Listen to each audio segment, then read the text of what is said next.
all these great women poets, but who was the first?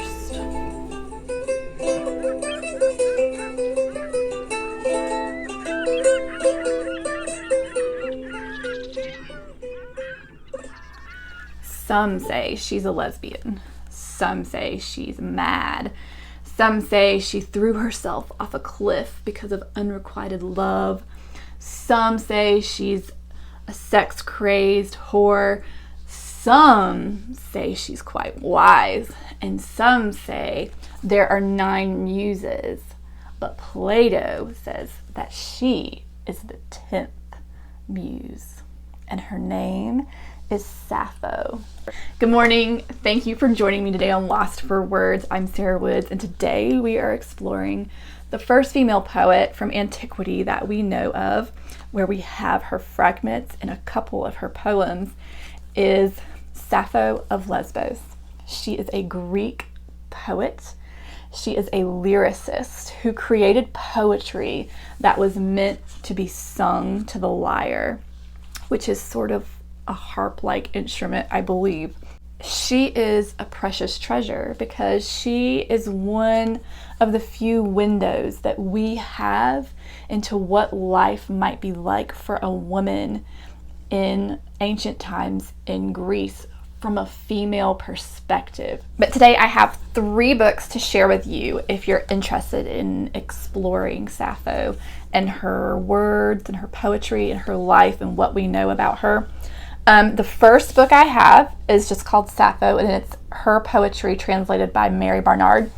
And if you are just wanting to get a taste of Sappho's poetry and what it could be like, this is the most simple of the books that I have. And it kind of reminds me like a book of Insta poetry because it has lots of these short fragments. But the thing about these fragments is they are actually quite delicious. So here's one. It's no use, mother dear, I can't finish my weaving. You may blame Aphrodite, soft as she is. She has almost killed me with love for that boy. So it's just a fragment of her poem, but it immediately takes you into a new world where suddenly Aphrodite is a real person and this girl is blaming Aphrodite for falling in love with this boy. If you are wanting to sort of go on a journey of discovery of where we found fragments and who's written about her and her culture, things like that, this is a great book. It's called Searching for Sappho. Which at the end of this book, it has all of her fragments and her poems that are close to being whole, but it doesn't quite, and it probably has a more complete list of the fragments, even the ones that you can't put together in really a way that necessarily make any sense. If you're like me, you kind of want to go further and see what more there is about her, this is really, really good. And it's fun to compare this translation with the translation in the other book. And then lastly, I have this that I ordered, and this is a classical library of Greek lyric poets, and it's got Sappho and Alcaeus. She is known for writing about love. And then Alcaeus, he is a lyric poet of wine and war.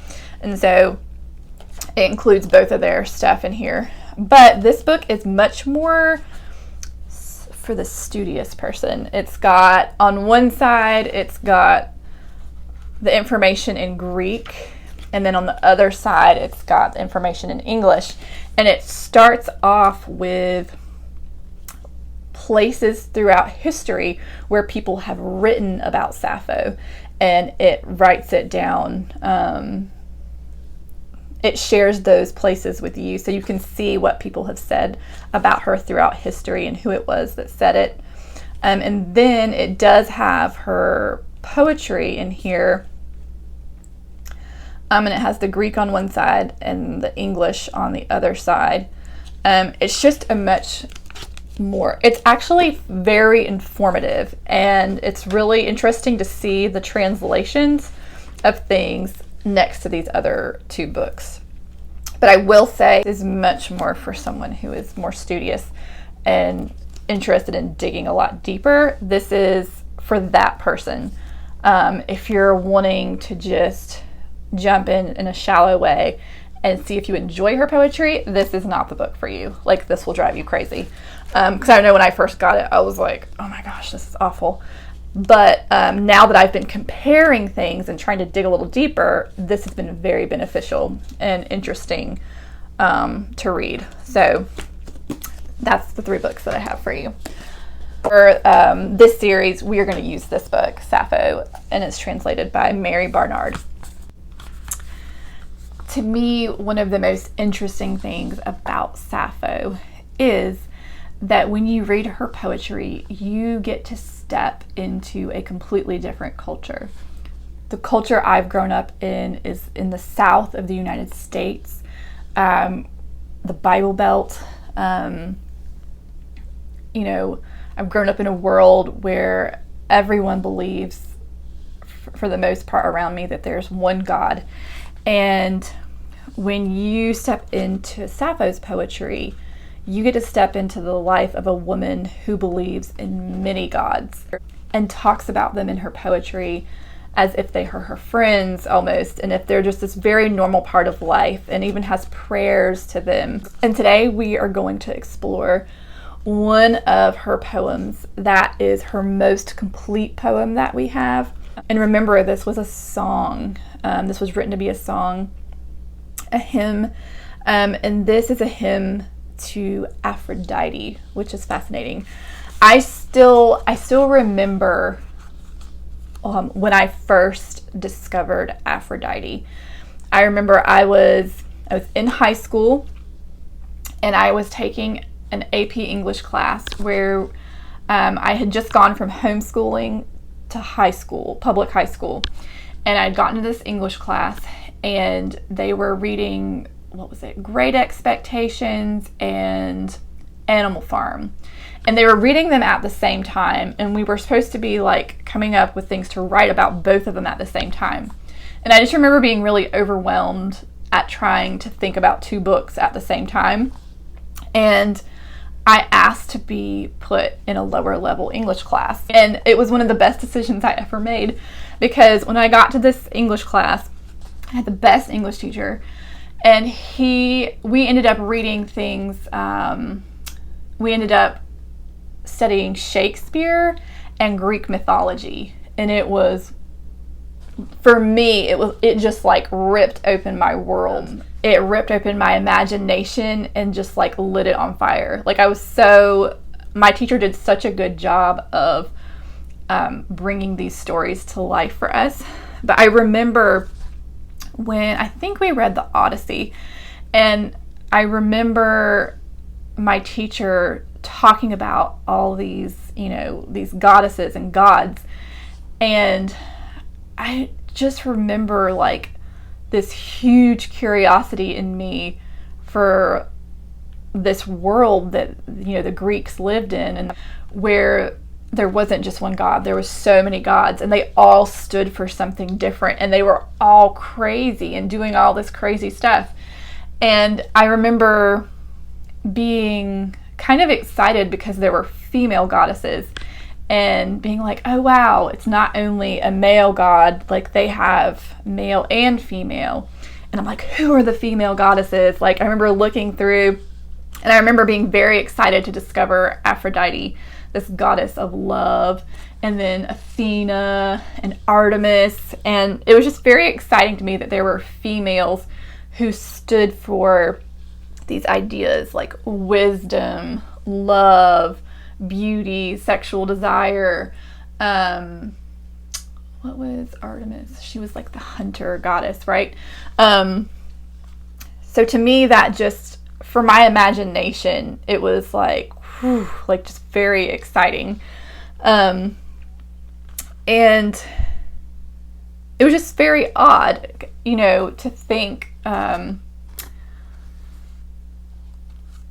I guess if you're used to reading things through like a one God perspective, you are living life through like a one God perspective. This one God technically should encapsulate all the ideas, but there was something about, you know, having them all split up the way they were that made them like just so fascinating to me, that you could sort of, because they were split up the way they were split up, you could focus on different ideas as you looked at these gods and goddesses, and kind of make you think, like, as you look at all these stories of Aphrodite, you're like, okay, so she's the goddess of love, sexual desire, and beauty. And then you start reading all these stories and you're like, oh my God, she's a hot mess.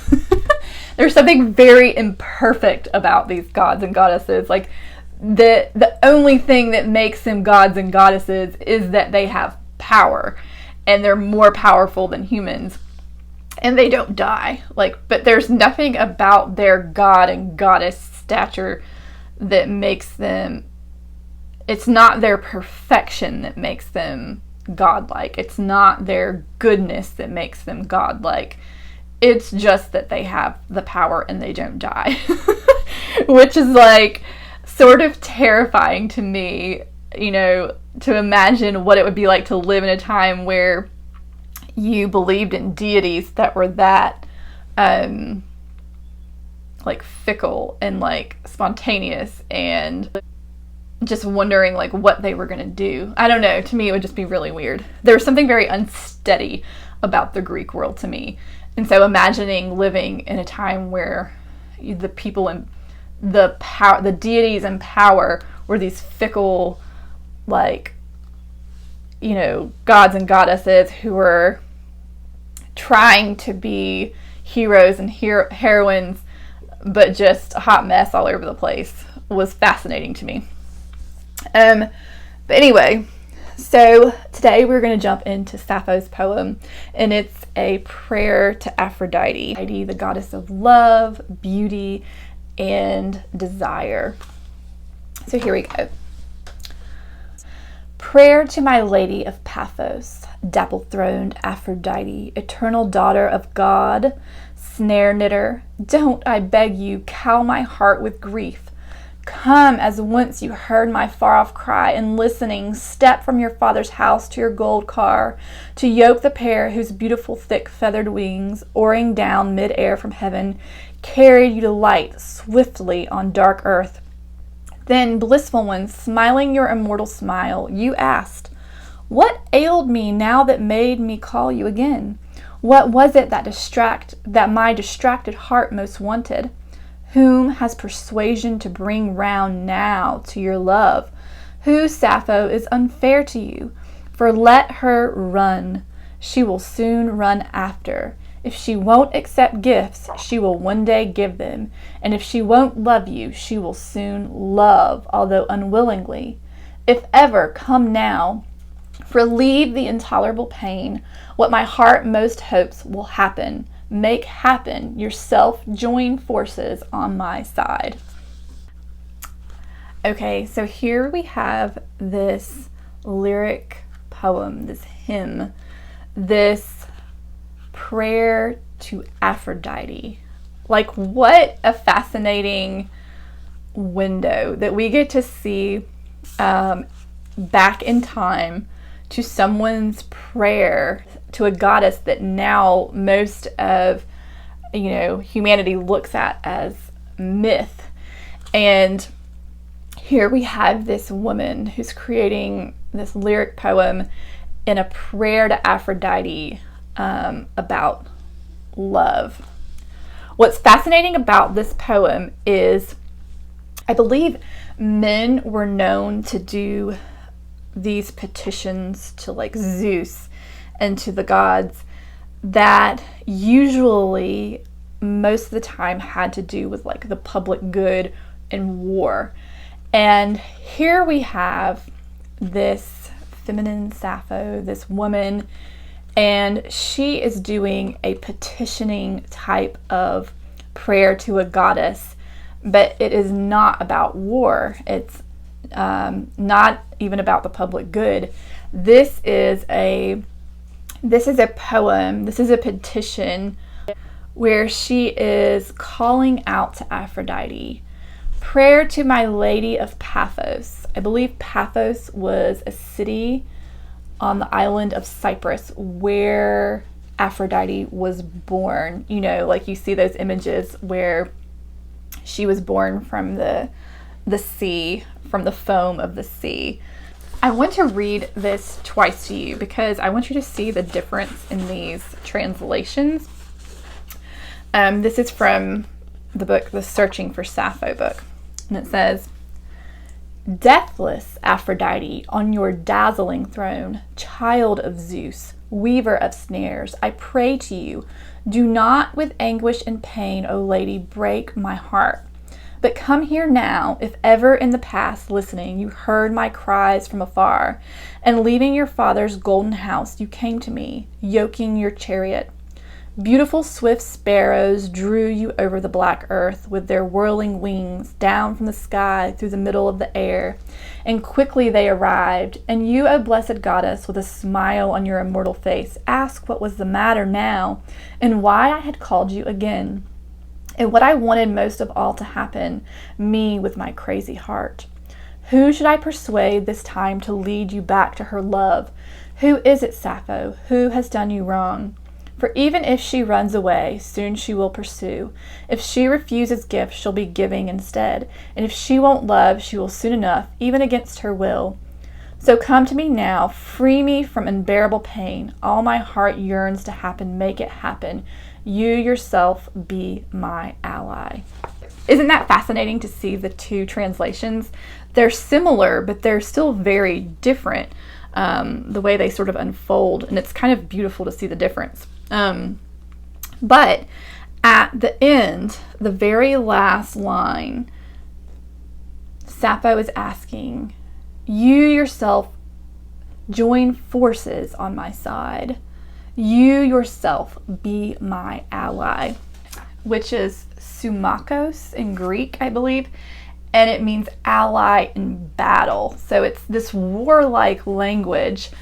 And she's sort of lifted this lyric poem about love up to the same level as a lyric poem about an epic battle or a petition for help from a god about war. And she is doing the same thing with the goddess Aphrodite, but about love. And so here we have Sappho. She has called out to Aphrodite, asking for her to be her ally in this battle, to be on her side. And so what is it that she is asking Aphrodite for? If, she goes through this whole little section where she's like, come at once when you hear my far off cry, like this sort of like desperation.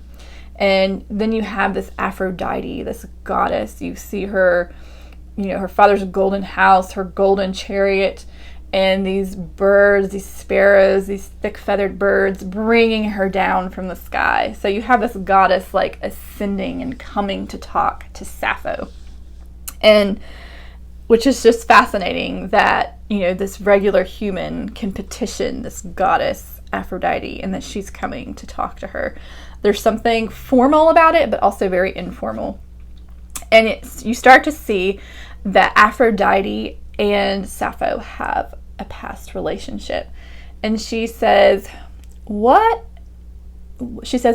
ailed me now that made me call you again? What was it that my distracted heart has most wanted? Whom has persuasion to bring round now to your love? And then Aphrodite's like, who, Sappho, is unfair to you? For let her run, she will soon run after. So here her and Aphrodite start to have this conversation about Sappho's love life. And it sounds like this is something that's happened many times, where she's called out to Aphrodite for help. The thing that we have Sappho asking for in this poem is for love. And it sounds like, as she's talking to Aphrodite, that the love that she is asking for is not from a man, which is, for me, is fascinating. I don't know much about her culture in Greece, what kind of love this is with this other woman, if it's like a companion kind of love, if it's a sexual kind of love. But either way, it's a very strong desire for this other woman. And she's asking Aphrodite to make someone love her. And it's this girl.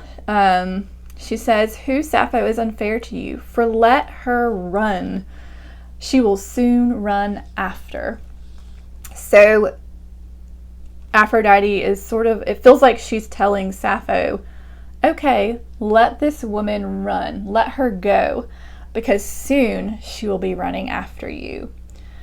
If she won't accept your gifts, she will one day give them.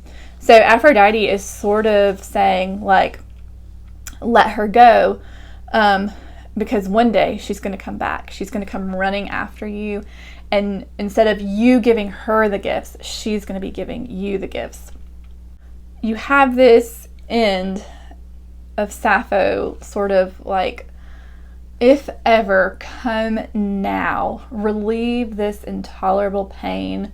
What my heart most hopes will happen. Make it happen. Yourself join forces on my side. It's just fascinating. Like, you can hear in this song, in this poem, you can hear Sappho's desperation, that some kind of pain has just like filled her body and she can't take it anymore. And she's begging Aphrodite, please bring this love to me so that what my heart most hopes will happen. You can see that her like love sickness, this longing is actually making her sick. And if she doesn't get some relief soon, she can't take it anymore. I just love this poem. I love this request. It's funny to imagine, like, if you believed in the goddess Aphrodite and you believed there was a goddess that could grant you the love that you wanted, that could go around and do your matchmaking and make people fall in love with you or make you fall in love with other people.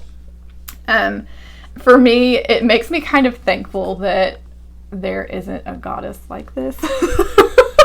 Because I can just imagine the whole world, like, I mean, I feel like this is a very, there's something very human and very normal about this prayer. This, like, one person falling in love with another person, this one person longing for this other person, and just that pain that comes with that longing. But I don't know. It just makes me so thankful that there is no Aphrodite on the other side who can run around and make people fall in love with you just because you're, because you fall in love with someone. You would never know if love was just some spell that was done by this goddess. You would never know if love was being returned to you in a real way. If you were discovering a relationship where two people who actually wanted to be there on their own free will. The thought of Aphrodite coming to, and just think about yourself. Like, I don't know how long you've been alive. I'm 38, and so all the years I've been alive, I think back to when I was a teenager and all the people that I probably fell in love with and liked and wanted to marry, and I'm like, half the people probably didn't even know I liked them. I'm like, oh my gosh, like, if there was a goddess that could literally, I could just pray to her and she could go run around and, make people fall in love with me, I would have been a hot mess. And my life would have been a mess. And so it makes me very happy that that isn't the case. That love is something that is much more messy, and that love is something where you can feel affectionate for someone, but part of love is letting the other person discover if they want to join with you into this like friendship, this companionship, this relationship, this thing, and experience it with you. And if it's a place they want to play to, that it's not about control and power and only just filling your own desires, that love is much more messy and complicated and free than that. I don't know. I just imagine, like, what if you were the person who was walking along and, you know, random person over here sees you and is like, oh, I'm so in love. And then all they have to do is pray to Aphrodite, and all of a sudden you're like, whoo, whoo, whoo. Like, now your life is completely different than what it would be if you had freedom of choice and you were surprised by love and by finding love and desire on your own.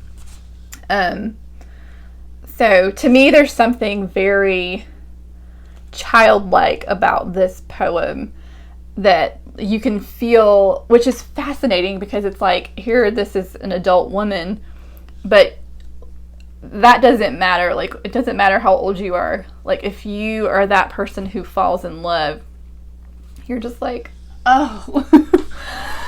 Like, if it gets you, if that love thing gets you and takes hold of you, it kind of makes you childlike and desperate in a way where you would pray something like this.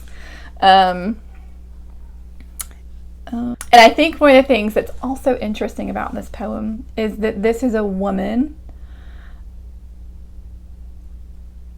Yes, this is a woman praying to Aphrodite, and this is Sappho. This is Sappho talks. She says, "Who, Sappho, is unfair to you?"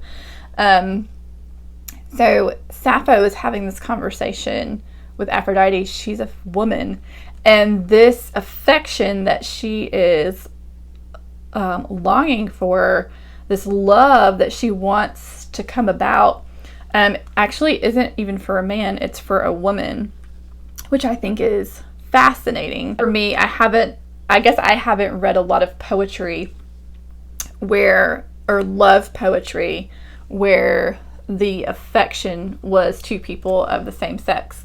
So for me, this is like, oh wow, that's for me, it's very different. It kind of like wakes you up a little bit and makes you think about it. And it's like, oh, who was she? And who was this woman she was longing for? Yeah, it just makes you think in a different way. And it makes me think about her culture and it just makes me sort of dream into it. Like, what was life like where she was? Like, what were her relationships like with the women around her and with the men? Was there a normalcy to having affection for a woman and a man, and it's not like a big deal? Yeah, I think it just makes me very curious about her culture, her life, and what things were like for her. But when there's so much mystery, it's hard to really know, which is also kind of exciting.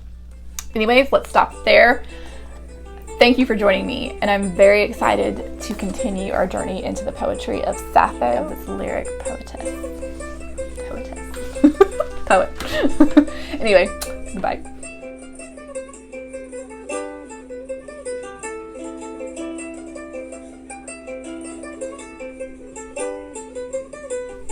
And thank you, Greg Setsanis, for allowing me to use your music to go along with this Sappho series. It is absolutely perfect. Please go check him out on Instagram, especially his photography of the night sky. It's incredible.